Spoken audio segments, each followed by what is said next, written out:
Nah, yang lagi hangat di Pulau Kalimantan ini adalah adanya pembangunan. Kita lihat di berita kayaknya Bang Anies dan Caimin itu ada suatu kurang serem sama IKN. Selain itu juga kita tahu di Kalimantan ini ada program food estate Bang Anies.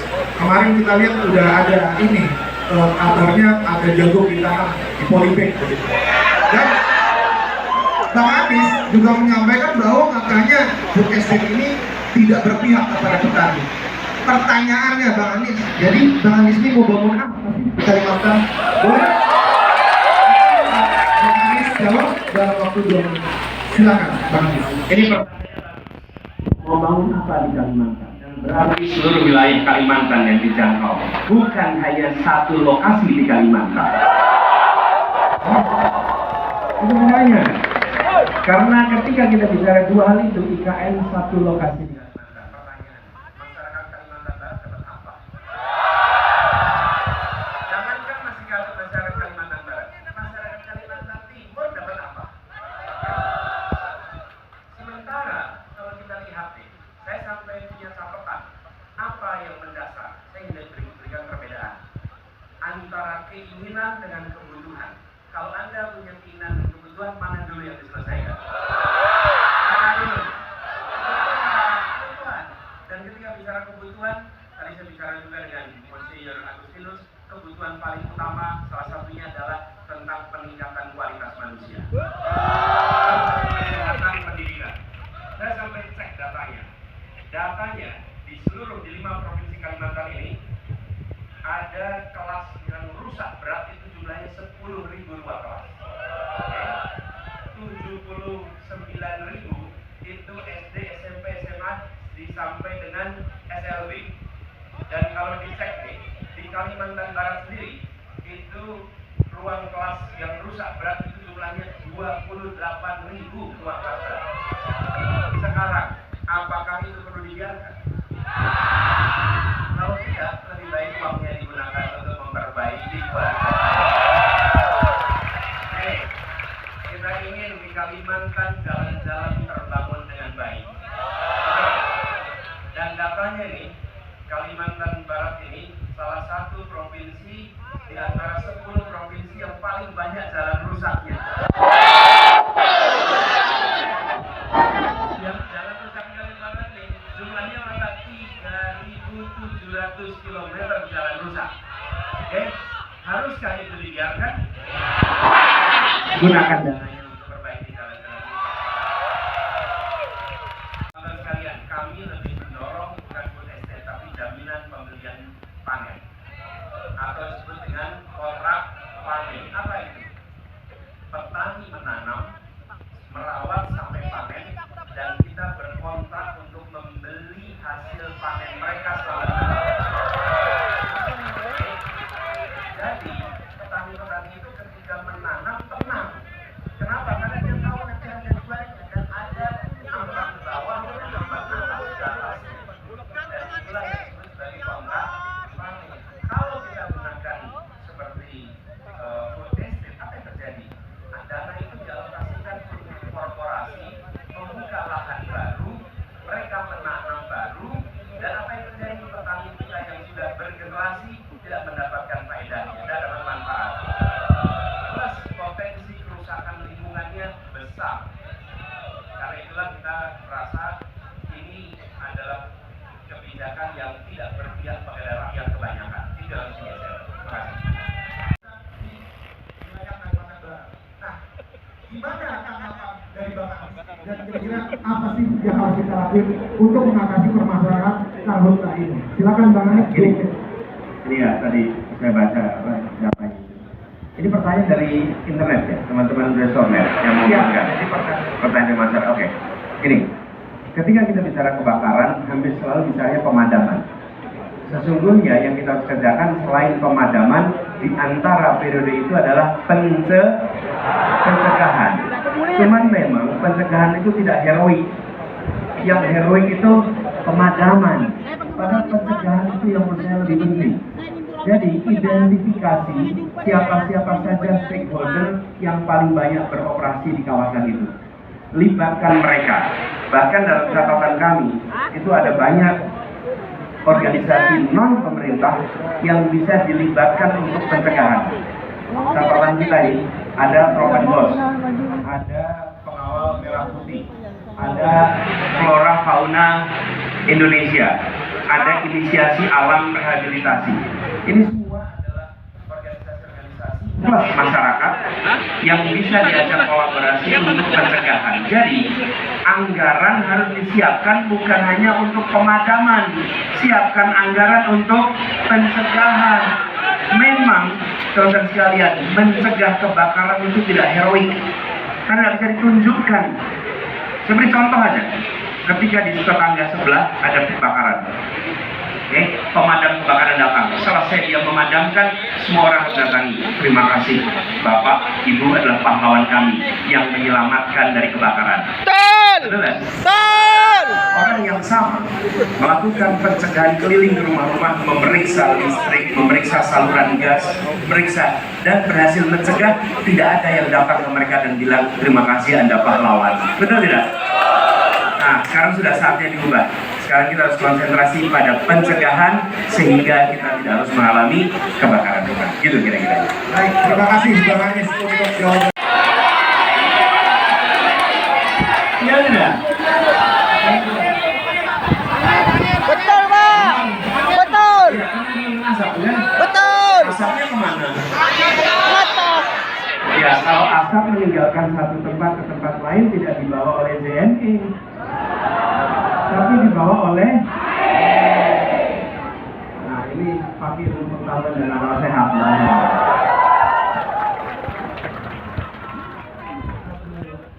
Bang Anies ini bisa juga ya ngelip-ngelipinnya dikit. Jadi angin itu nggak bisa diatur ya Bang Anies ya? Itu menjadi kunci. Dan yang ketiga yang tidak kalah penting, kesejahteraan masyarakat di perbatasan harus ditingkatkan sehingga mereka tidak melihat yang seberang itu sebagai tempat yang jauh lebih tinggi standar sosial ekonominya. Artinya bantuan untuk permodalan, bantuan untuk usaha ekonomi mikro kecil di kawasan perbatasan harus diprioritaskan. Dulu kita pernah dengar pembangunan dari pinggiran, tapi kenyataannya yang di pinggir masih terus ada di pinggir. Nah, kami tidak ingin slogan, tapi kami ingin daerah perbatasan. 100% koneksi internetnya ada. Oke, saya rasa cukup. Terima kasih Pak Anies. Masyarakat penyandang disabilitas berbicara tentang kesetaraan bagi mereka. Kami tahu ada warga difabel, ada penyandang disabilitas. Nah, kita ingin apa yang kita kerjakan di Jakarta itu teruskan skala nasional. Apa itu? Namanya di Jakarta itu kartu penyandang disabilitas. Dengan kartu itu, maka mereka mendapatkan akses transportasi, mendapatkan akses untuk bantuan. Nah, yang kami ingin kerjakan ke depan, apa yang tadi Ibu sampaikan, pendidikan itu dibutuhkan oleh semua, termasuk oleh penyandang disabilitas, termasuk anak-anak difabel. Ketika negara belum bisa memberikan, maka negara bisa membantu membiayai agar yang diberikan oleh swasta bisa mereka rasakan juga, supaya kita juga tidak harus selalu mendirikan sekolah khusus untuk teman-teman difabel. Kalau yang menyelenggarakan swasta ada di situ, berikan bantuannya bentuknya biayanya sehingga mereka bisa mendapatkan pendidikan walaupun itu dari swasta. Prinsipnya negara jangan pernah memilah-milah mana swasta, mana negara, mana negeri. Kenapa? Oh, dua-duanya mendidik anak Indonesia kok. Nah, kita itu kadang-kadang segalanya serba mau dinegerikan, Bu. Dan segala ujungnya malah nggak jadi-jadi itu sekolahnya. Betul kan? Bikin sekolah itu kan perlu waktu. Sementara anak-anak itu perlu sekolahnya sekarang. Bahkan kadang-kadang perlu sekolahnya kemarin, bukan besok. Jadi kami melihat membantu pembiayaan untuk anak-anak sekolah di tempat yang sudah ada. Dan program mainstreaming harus didorong supaya sekolah-sekolah yang misalnya sekolah inklusi istilahnya atau mainstreaming, di mana teman-teman penyandang atau difabel dengan teman-teman non difabel itu berada di dalam satu institusi pendidikan yang sama, dan itu bisa dikerjakan. bila kita memberikan bantuannya, supaya sekolah-sekolah terdekat bisa menyiapkan tenaga khusus untuk bisa mendampingi. Karena anak-anak difabel ini mereka perlu guru ekstra, perlu ada yang bisa mendampingi dengan baik, dan itu tanggung jawab negara. Itu insya Allah akan kita kerjakan. Kami sudah sampaikan 4 hal. Ada 4 kelompok: penyandang disabilitas atau difabel, yang kedua lansia, ketiga anak-anak, keempat perempuan atau khususnya ibu hamil. Bila 4 ini diberikan perhatian serius, yang lainnya akan terbereskan. Gitu loh. Menanyakan program apa 100 hari Bapak menjadi presiden untuk disabilitas. Itu pertama. Yang kedua, yang saya pernah temui Pak di lapangan, yang saya kasihan itu buat kawan-kawan disabilitas itu yang lumpuh layu. Asli Pak, dari umur awal dia melahirkan, awal dia itu sampai sekarang udah remaja itu lumpuh layu Pak. Jadi mohon Pak untuk kawan-kawan disabilitas yang lumpuh layu itu mohon diperhatikan dengan serius. Dan juga Bang, mohon untuk acara ini tolong untuk suara untuk kawan-kawan yang tunarungu tidak jelas Bang. Tolong ada penerjemahnya biar kawan-kawan tunarungu bisa mencerna apa yang kita bicarakan pada hari ini. Itu aja Bang. Assalamualaikum warahmatullahi wabarakatuh.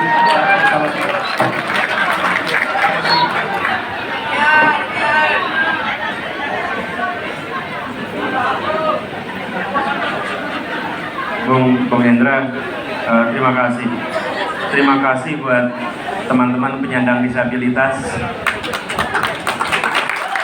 yang memilih hadir bersama ini. Saya kasih tepuk tangan buat mereka semua.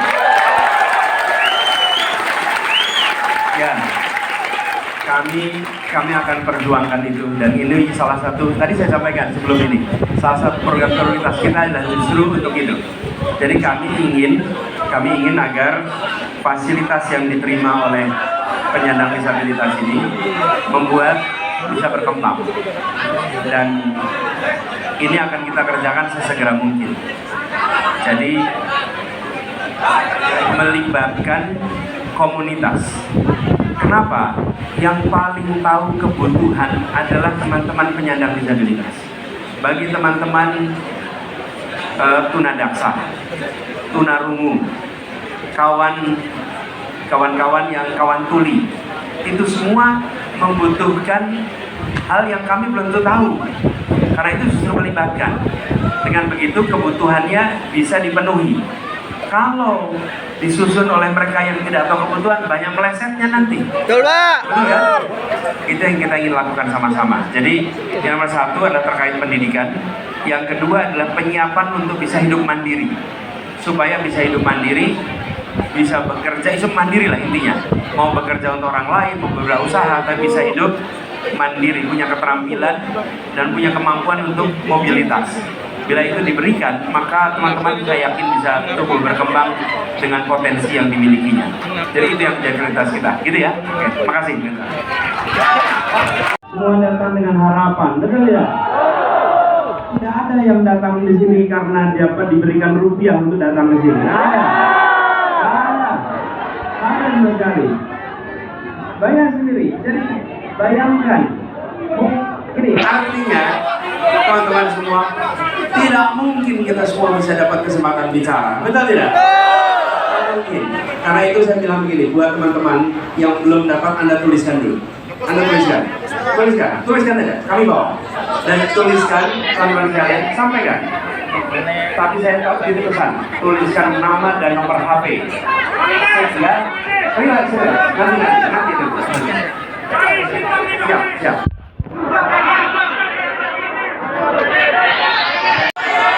Anda tidak mungkin ketemu yang 100% sama, nggak mungkin.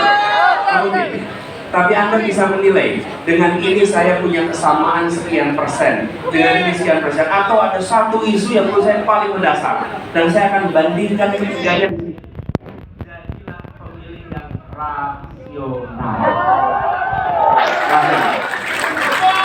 Rasional itu artinya memperbandingkan. Dan ketika teman-teman jadi pemilih yang rasional, maka pilihan Anda insya Allah akan jatuh kepada orang yang tepat. Nah, supaya teman-teman bisa memilih dengan rasional, maka saya memilih untuk menyampaikan gagasan. Saya memilih untuk membuka diri ditanya apa saja, supaya Anda bisa memperbandingkan dengan fair, dengan adil. Republik ini sudah harus ditingkatkan kualitas demokrasinya, sehingga demokrasi kita itu bergerak lebih hari lebih berkualitas. Jangan justru mengalami kemunduran. Dengan begitu teman-teman, maka apa yang tadi disampaikan oleh salah satu pertanyaan Ibu Wina tadi, ketika dia berhadapan dengan masyarakat yang bilang, Pak, apa dampak tadi? Betul tidak? Tapi kenapa kita memilih jalur yang repot? Karena kita ingin ada perubahan yang nyata di Indonesia.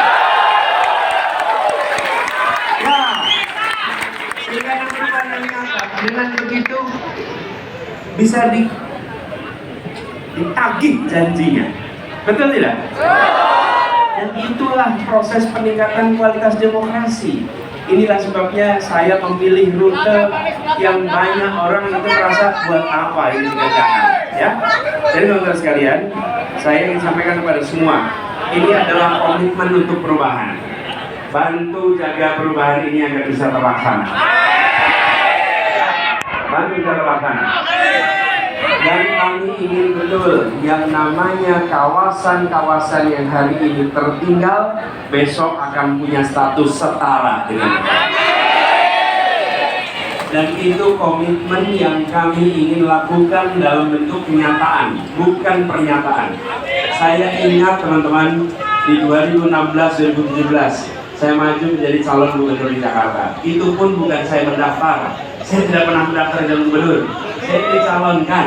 Dan kemudian ketika saya mendatangi masyarakat di Kepulauan Seribu itu daerah pulau di luar daratan Jakarta. Tempatnya selalu tertinggal, selalu terkalahkan. Ketika mereka dengar bahwa kami akan melakukan A, B, C, D, F, G, apa tatapan wajah mereka? Kami dengarkan, tapi kami tak berharap banyak. Kenapa? Setiap pilkada di Jakarta, semuanya calon datang ke sini janji yang sama. Oke? Jadi mereka itu mengatakan, ya kami dengarkan Pak, tapi kami nggak berharap banyak. Kalau nanti Bapak kerjakan bagus, kalau tidak, ya sudah. Apa yang kemudian kami lakukan? Kami memastikan semua janji terlaksana di tempat yang paling tertinggal di Jakarta. Teman-teman, saya datang ke sebuah pulau, namanya Pulau